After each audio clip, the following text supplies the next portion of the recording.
بسم الله الرحمن الرحيم.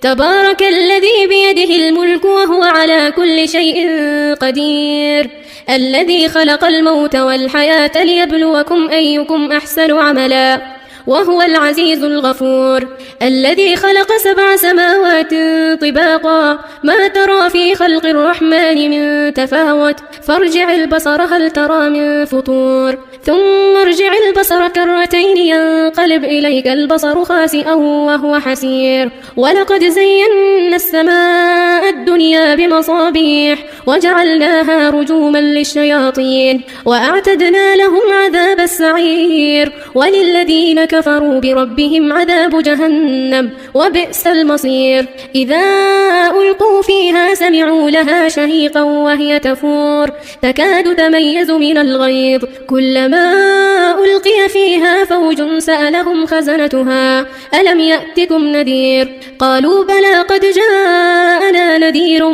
فكذبنا وقلنا ما نزل الله من شيء إن أنتم إلا في ضلال كبير. وقالوا لو كنا نسمع أو نعقل ما كنا في أصحاب السعير، فاعترفوا بذنبهم فسحقا لأصحاب السعير. إن الذين يخشون ربهم بالغيب لهم مغفرة وأجر كبير. وأسروا قولكم أو اجهروا به إنه عليم بذات الصدور.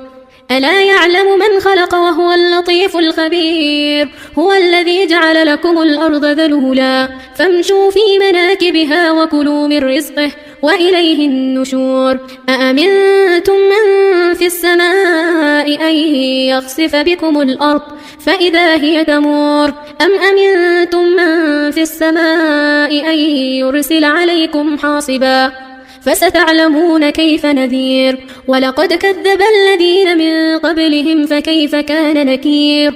أولم يروا إلى الطير فوقهم صافات ويقبضن ما يمسكهن إلا الرحمن إنه بكل شيء بصير. أمن هذا الذي هو جند لكم ينصركم من دون الرحمن إن الكافرون إلا في غرور. أمن هذا الذي يرزقكم إن أمسك رزقه بل لجوا في عتو ونفور.